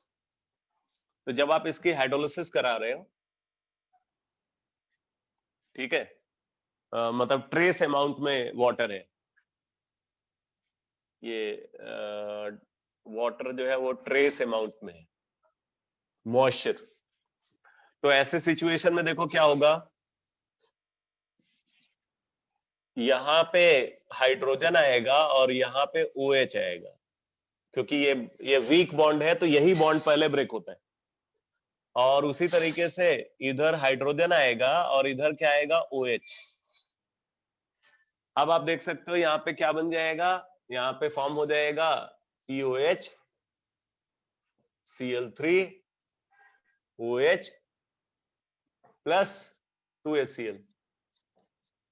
अब देखो, ये जो OH आया एक ही एटम पे, ये अनस्टेबल है, तो अनस्टेबल है तो इसलिए क्या होता है, ये डिहाइड्रेट हो जाता है। तो ये डिहाइड्रेट होकर के POCl3 में कन्वर्ट हो जाएगा, POCl3 में कन्वर्ट हो जाता है। तो इस तरीके से POCl3 का फॉर्मेशन होता है।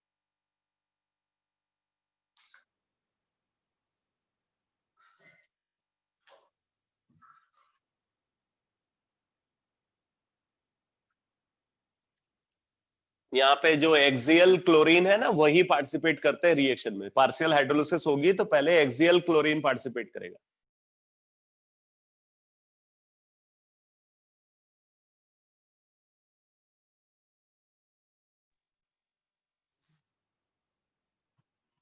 तो ये समझ में आ गया बेटा?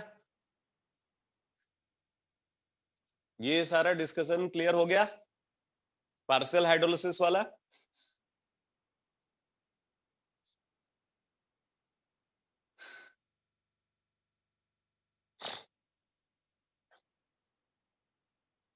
और फिर जब आप इसको फर्दर हाइड्रोलाइज करोगे, मतलब कंप्लीट हाइड्रोलिसिस कराओगे, तो कंप्लीट हाइड्रोलिसिस में क्या होगा, फिर आगे ये भी पार्टिसिपेट कर जाते हैं। यहाँ पे OH, इधर H, इधर OH, इधर H, इधर OH और इधर H। इस तरीके से ये भी पार्टिसिपेट कर जाएंगे। तो ये बीच वाला जो पार्ट है, ये क्या बन गया, ये बन गया H3PO4।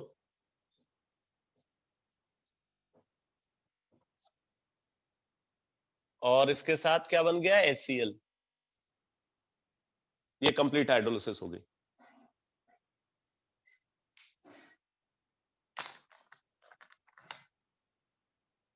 तो आपने देखा PCl3 हाइड्रोलिसिस के थ्रू बना रहा है H3PO3 और PCl5 हाइड्रोलिसिस के थ्रू बना रहा है H3PO4।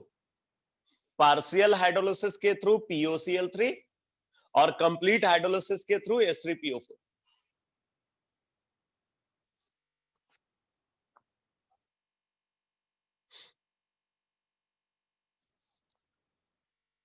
तो बोल रहे हैं कि PCl5 is a yellowish white powder and in moist air it hydrolyzes to POCl3 and finally gets converted to phosphoric acid. फिर बोला है कि when heated it sublimes but decomposes on stronger heating. तो अगर हम इसको स्लाइटली हीट कर रहे हैं तो ये सब्लिमाइज हो जाता है, बट स्ट्रांगली हीट करने पे, मतलब अगर हम ये स्लाइटली हीट करते तो सब्लिमाइज हो जाता है और स्ट्रांगली हीट करते तो डिकम्पोज हो जाता है। अच्छा, एक बात यहाँ पे इंपॉर्टेंट है कि जो PCl5 है ये सॉलिड फॉर्म में एग्जिस्ट करता है। PCl5 जो है ये सॉलिड है। आपने अभी पीछे इसका वो भी देखा, लिखा भी हुआ है कि PCl5 is a yellowish white powder. It is yellowish white powder. तो ये सॉलिड फॉर्म में क्यों एग्जिस्ट करता है? बिकॉज सॉलिड स्टेट में ये आयनिक कंपाउंड जैसा बिहेव करता है। तो इन सॉलिड स्टेट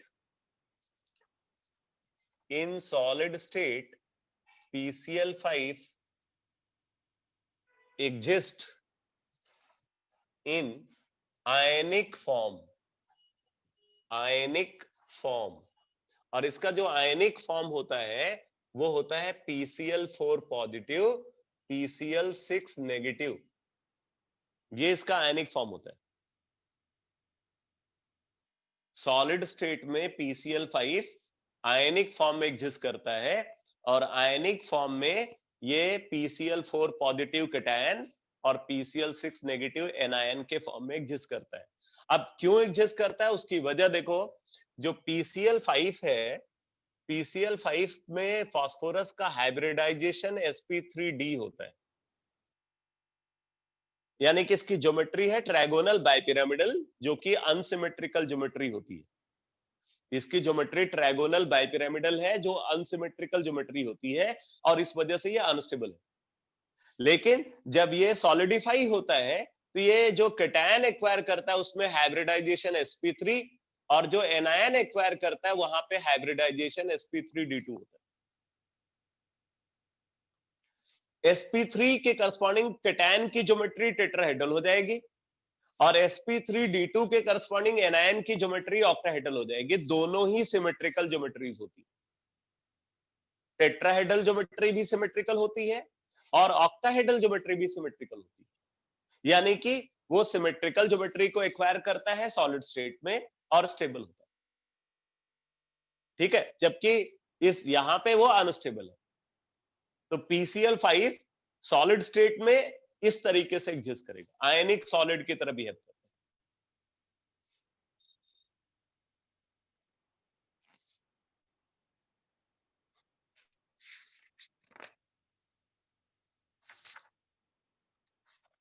है। ये इंफॉर्मेशन शायद एनसीईआरटी में है। हाँ देखो, एनसीईआरटी में ये लिखा हुआ है लास्ट में कि in the solid state it exists as an ionic solid. In solid state, it exists as an ionic solid PCl4 positive, PCl6 negative, in which the cation PCl4 positive is tetrahedral and the anion PCl6 negative octahedral. ठीक है, ये NCERT में लिखा हुआ है, काफी important है।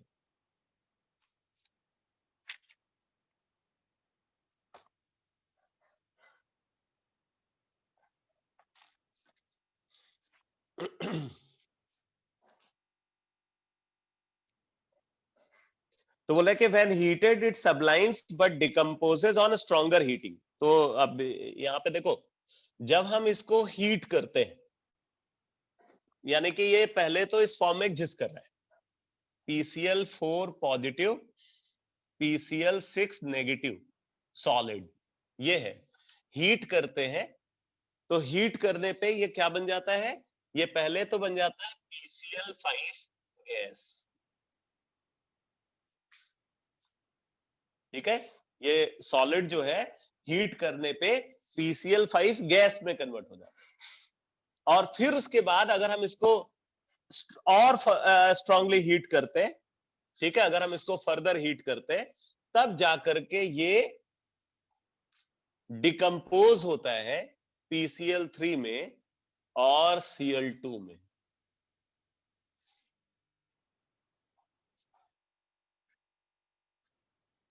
ठीक है, पहले हम इसको हीट करेंगे तो ये सब्लिमाइज होगा, PCl5 गैस में कन्वर्ट होगा, फर्दर हीट करेंगे तो ये PCl3 और Cl2 में कन्वर्ट होगा।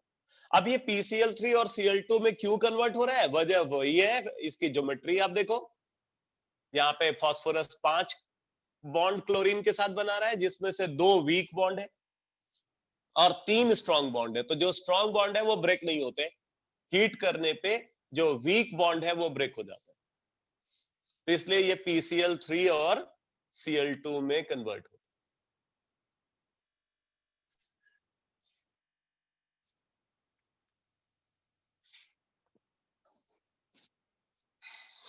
इससे पता चलता है कि इसकी ज्योमेट्री जो है वो अनसिमेट्रिकल है। आगे देखो, बोला it reacts with organic compounds containing OH group converting them two chloro derivative. जैसे अभी बताया था ये PCl3 के केस में, उसी तरीके से PCl5 के केस में भी रिएक्शन होती है। ठीक है, तो जैसे PCl5 को हम कंसीडर कर रहे हैं और इसको इथेनॉल से रिएक्ट कराते हैं, PCl5 को अगर इथेनॉल से रिएक्ट करा रहे हैं तो क्या होगा, यहां पे आएगा OH और यहां पे आएगा C2H5, और इसी तरीके से यहां पे आएगा OH और इधर आएगा C2H5। और फिर आपको पता है एक फास्फोरस पे दो OH स्टेबल नहीं हो सकते, H2O रिमूव हुआ तो क्या बन जाएगा, POCl3 बनेगा, POCl3 प्लस 2C2H5Cl। बाकी आपने इसको अभी एल्काइल एंड एराइल हैलाइड में तो देखा ही है। तो इस तरीके से रिएक्शन होगी। तो PCl5 के साथ अगर हम इथेनॉल को रिएक्ट कराएं तो बन जाएगा इथाइल क्लोराइड, और इसी तरीके से अगर एसिटिक एसिड को रिएक्ट कराएंगे तो एसिटाइल क्लोराइड बन जाएगा। एसिटिक एसिड से अगर हम इसको रिएक्ट कराएंगे तो एसिटाइल क्लोराइड बन जाएगा। यहाँ पे COCH3, इधर COCH3, अगर ये है तो POCl3 तो बनेगा ही, दो मॉलिक्यूल बन जाएगा एसिटाइल क्लोराइड।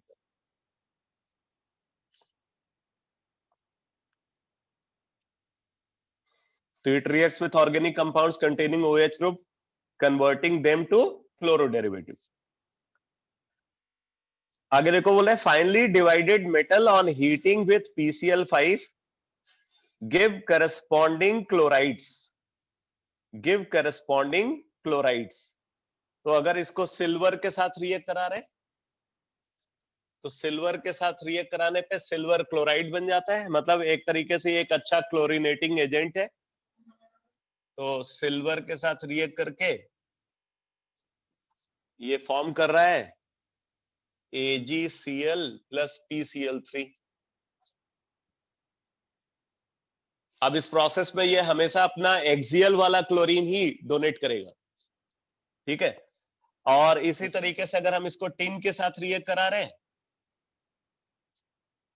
तो टिन के साथ ये SnCl4 और PCl3 का फॉर्मेशन करेगा,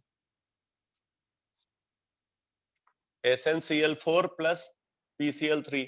अब टिन को अगर आप देखो तो टिन के लिए +2 ऑक्सीडेशन स्टेट लेस स्टेबल है, +4 मोर स्टेबल है, इसलिए ये अपने +4 ऑक्सीडेशन स्टेट में गया।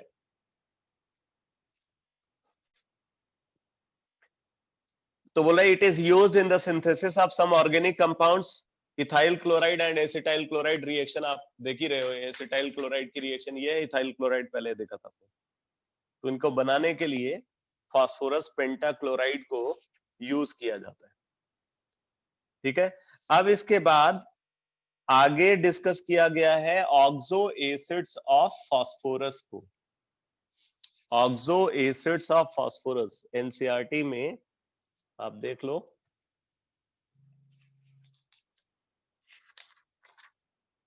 ऑक्सो एसिड्स ऑफ फास्फोरस, ये एनसीईआरटी में तो लास्ट डिस्कशन है, लेकिन अभी हमें फास्फोरस के ऑक्साइड्स भी डिस्कस करने हैं, जिनके बारे में यहाँ पे कोई इंफॉर्मेशन है नहीं, बट वो बहुत ही इंपॉर्टेंट इंफॉर्मेशन है, ठीक है। तो ऑक्साइड ऑफ फास्फोरस जो है ये जब डिस्कस होगा तब जा करके ये पूरा ग्रुप का डिस्कशन फिनिश होगा। तो ऑक्सो एसिड्स ऑफ फास्फोरस में क्या गिवन है, देखो बेटा,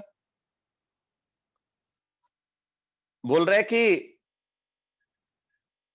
phosphorus forms a number of oxo acids. अच्छा, यहाँ पे जो एनसीईआरटी में क्वेश्चन गिवन है, जैसे कुछ सॉल्व एग्जांपल्स हैं और इन टेक्स्ट क्वेश्चन है, आप इनको देखो, बहुत आसानी से आंसर किया जा सकता है।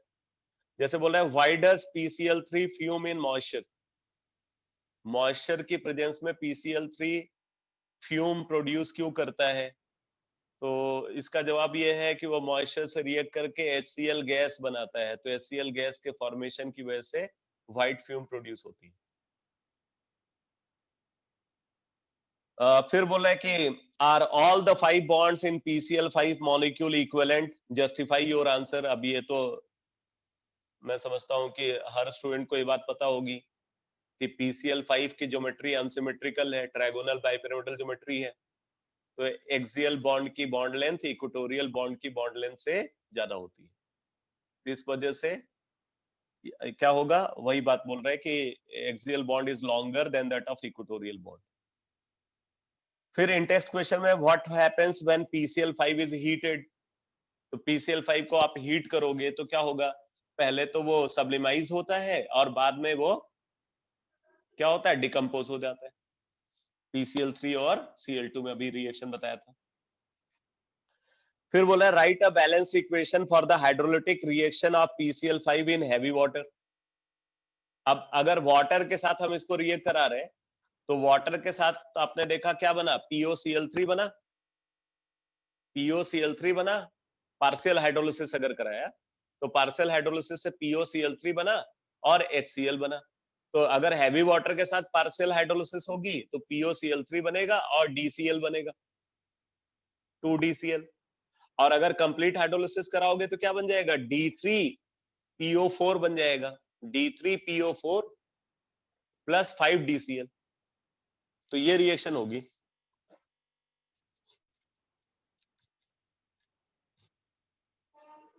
PCl5 plus heavy water gets converted into D3PO4 plus 5DCl। तो यहाँ पे आप देखो टोटल 8 ड्यूटेरियम है, तो 8 ड्यूटेरियम है तो 4D2O यूज करोगे, ये बैलेंस रिएक्शन होगी। PCl5 पर plus 4D2O gives D3PO4 plus 5DCl।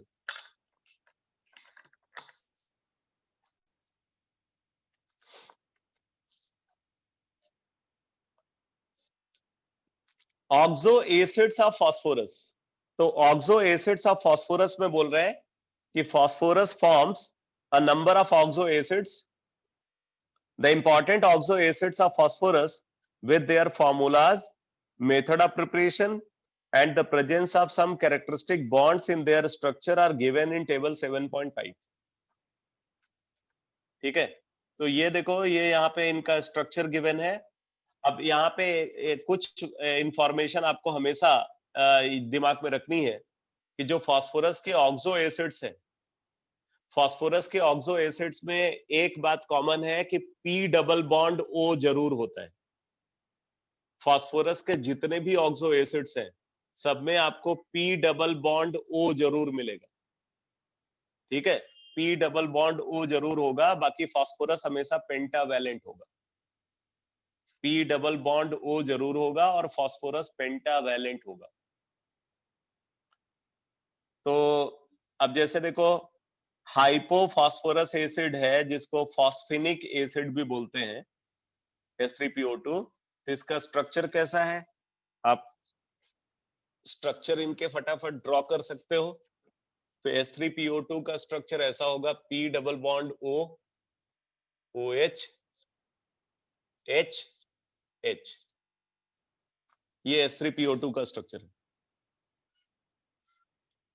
ठीक है, H3PO3 का structure P double bond O, OH, OH, H। तो इसमें आपको ये ध्यान रखना है जब आप स्ट्रक्चर ड्रॉ कर रहे हो, तो एक तो आपको ये देखना है कि एक ऑक्सीजन फास्फोरस से डबल बॉन्ड के थ्रू कनेक्टेड हो, तो 2 वैलेंसी तो वहां सेटिस्फाई कर गई, 3 वैलेंसी और सेटिस्फाई करनी है। जितने ऑक्सीजन फॉर्मूला के अंदर है सारे ऑक्सीजन सीधे फास्फोरस से कनेक्टेड होने चाहिए, ऑक्सीजन फास्फोरस से डायरेक्टली कनेक्टेड होने चाहिए। ठीक है, बाकी जो वैलेंसी रह गई उसको हाइड्रोजन के थ्रू सेटिस्फाई करते हैं। तो ये हो गया S3PO3। तो S3PO3 में आप देख रहे हो कि 2 POH, 2 POH बॉन्ड है, एक PH बॉन्ड है और एक P double bond O bond है। तो एक बात इंपॉर्टेंट है कि फास्फोरस के जितने भी ऑक्सो एसिड्स में पीएच बॉन्ड आपको दिखेगा वो सब रिड्यूसिंग एजेंट की तरह यूज होते हैं। फास्फोरस के वो सारे एसिड्स जिनमें पीएच बॉन्ड आपको दिख रहा है, ये वाला बॉन्ड दिख रहा है, ये सब रिड्यूसिंग एजेंट की तरह बिहेव करते हैं।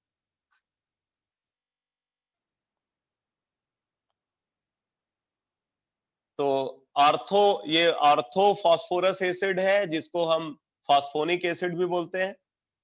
और फिर उसके बाद पायरोफॉस्फोरस एसिड की बात कर रहे हैं। पायरोफॉस्फोरस एसिड H4P2O5।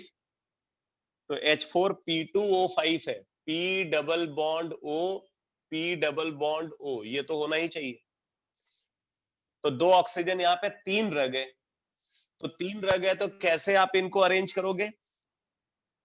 POH, POH, ठीक है। यहां पे एक ऑक्सीजन आ गया इनके बीच में,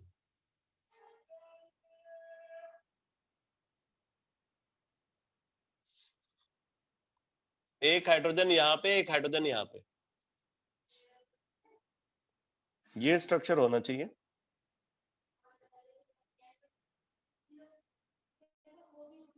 इन्होंने POP बॉन्ड की बात नहीं की है। 2 POH ग्रुप, 2 POH ग्रुप हो गए और उसके बाद बोल रहे हैं कि 2 PH, तो 2 PH और ये 2 P डबल बॉन्ड हो तो 100% एक ऑक्सीजन इनके बीच में ही आएगा बेटा, एक ऑक्सीजन इनके बीच में आएगा। तो यही स्ट्रक्चर है H4P2O5। ठीक है, ये भी रिड्यूसिंग एजेंट की तरह बिहेव करेगा क्योंकि पीएच बॉन्ड प्रेजेंट है। फिर हाइपोफॉस्फोरिक एसिड H4P2O6, तो H4P2O6 है।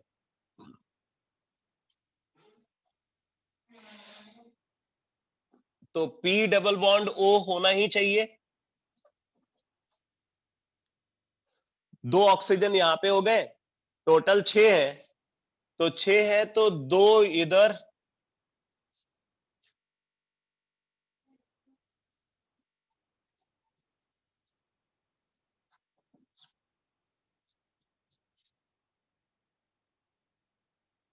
ठीक है। तो ये हमने सारे ऑक्सीजन यूज कर लिया। अब बात आती है ये आपस में सिंगल बॉन्ड के थ्रू कनेक्टेड होंगे। तो ये स्ट्रक्चर होना चाहिए H4P2O6 का। तो यहां पे आप देखो स्ट्रक्चर में बोल रहा है कि 4 POH बॉन्ड, 1 1 2 3 4, 4 POH बॉन्ड है, 2 P डबल बॉन्ड O और एक P सिंगल बॉन्ड P। तो ये है स्ट्रक्चर H4P2O6 का। अब ये रिड्यूसिंग एजेंट की तरह बिहेव नहीं करेगा। क्यों? क्योंकि इसमें पीएच बॉन्ड नहीं है। ये रिड्यूसिंग एजेंट की तरह बिहेव नहीं करेगा क्योंकि इसके अंदर पीएच बॉन्ड नहीं है। Orthophosphoric acid, orthophosphoric acid H3PO4, ये है स्ट्रक्चर इसका। ये ऑर्थोफॉस्फोरिक एसिड का स्ट्रक्चर है। अब इसमें भी आप पीएच बॉन्ड नहीं देख रहे हो, तो पीएच बॉन्ड नहीं है तो ये भी रिड्यूसिंग एजेंट की तरह बिहेव नहीं कर सकता। ठीक है, ये भी रिड्यूसिंग एजेंट की तरह बिहेव नहीं करेगा।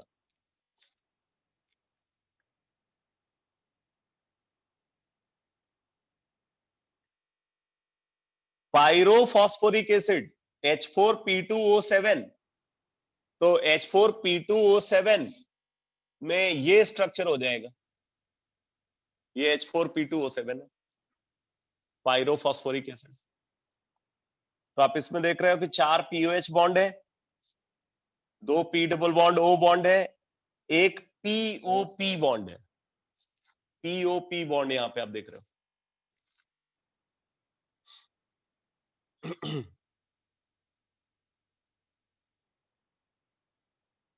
मेटाफॉस्फोरिक एसिड तो मेटा फॉस्फोरिक एसिड में 3POH, 3P double bond O and 3POP,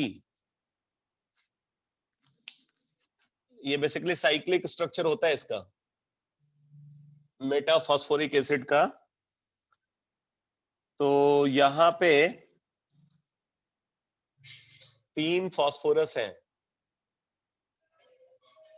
3 phosphorus, और ये एक दूसरे से ऑक्सीजन के थ्रू कनेक्टेड होते हैं। ये एक दूसरे से ऑक्सीजन के थ्रू कनेक्टेड होते हैं।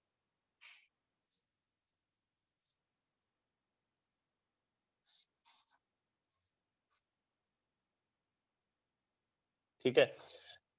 हर फॉस्फोरस अगर एसिड है तो P डबल बॉन्ड O जरूर होना चाहिए, तो P डबल बॉन्ड O इन सब पे प्रेजेंट। और एसिड है तो OH भी होना चाहिए।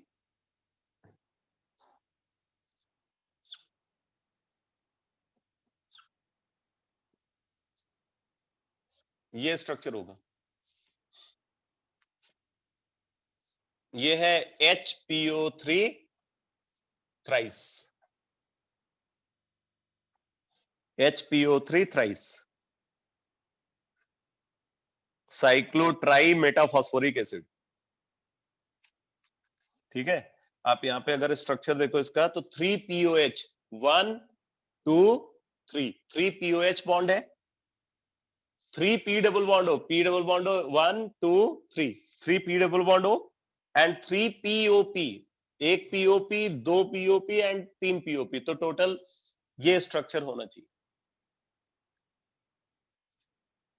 साइक्लोट्राई मेटाफॉस्फोरिक एसिड, HPO3 थ्राइस। ठीक है, उसी तरीके से एक मेटाफॉस्फोरिक एसिड का एक और स्ट्रक्चर है, a cyclic, poly metaphosphoric acid. अब पॉली मेटाफॉस्फोरिक एसिड का अगर आप स्ट्रक्चर देखो, तो इसका स्ट्रक्चर ऐसा है, P double bond O, OH,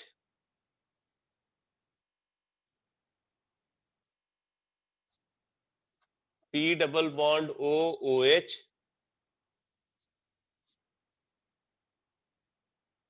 P double bond O, OH, ये इस तरीके से एग्जिस्ट कर रहा है, ऐसे एक पॉलीमेरिक चेन फॉर्म हो रही। ठीक है, पॉली मेटाफॉस्फोरिक एसिड HPO3N। तो ये ए साइक्लिक है, जबकि ये साइक्लिक। जैसे ये साइक्लो ट्राई मेटाफॉस्फोरिक एसिड है ना, ऐसे साइक्लो हेक्सा मेटाफॉस्फोरिक एसिड भी हो सकता है, साइक्लो हेक्सा मेटाफॉस्फोरिक एसिड। आपने कैलगन का नाम सुना होगा, कैलगन जो है ना वो साइक्लो हेक्सा मेटाफॉस्फोरिक एसिड का ही सॉल्ट होता है, कैलगन जिसको हम वाटर ट्रीटमेंट के लिए यूज करते हैं। तो साइक्लो हेक्सा मेटाफॉस्फोरिक एसिड को अगर आप कंसीडर करोगे तो उसका स्ट्रक्चर ऐसा होगा, 6 फास्फोरस आप कंसीडर कर लो,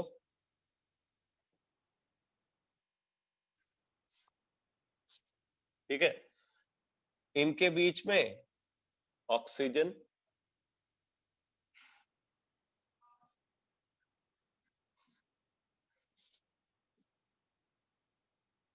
और हर फास्फोरस पे एक डबल बॉन्ड O और एक OH।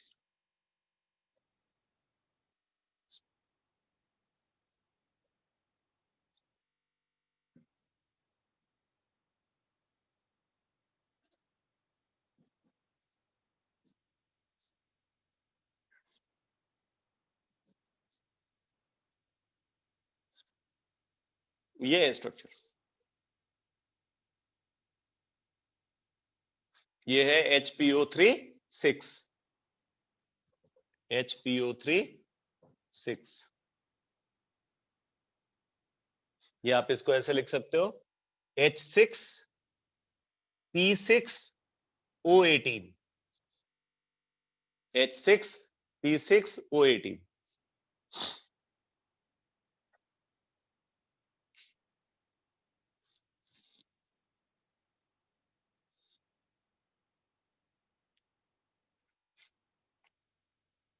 इसी तरीके से इनके कुछ परऑक्सो कंपाउंड भी हो सकते हैं, ठीक है, परऑक्सो कंपाउंड भी यहाँ पे प्रेजेंट हो सकता है। जैसे एक कंपाउंड ये है परऑक्सो मोनोफॉस्फोरिक एसिड, परऑक्सो मोनोफॉस्फोरिक एसिड। तो देखो फॉस्फोरिक एसिड तो H3PO4 होता है, फॉस्फोरिक एसिड H3PO4 होता है, पर ऑक्सो मोनोफॉस्फोरिक एसिड को अगर कंसीडर करें तो वो हो जाएगा H3PO5, H3PO5। तो इसका स्ट्रक्चर कैसा होगा, P double bond O, OH, OH,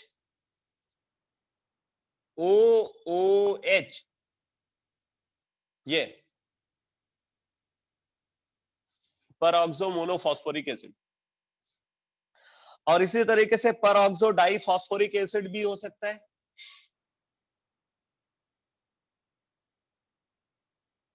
peroxo डाइफॉस्फोरिक acid. तो परऑक्सो डाइफॉस्फोरिक एसिड का स्ट्रक्चर ऐसा होगा P double bond O, OH, OH, P double bond O, OH, OH, अब बीच में परऑक्साइड, ये है परऑक्सो डाइफॉस्फोरिक एसिड।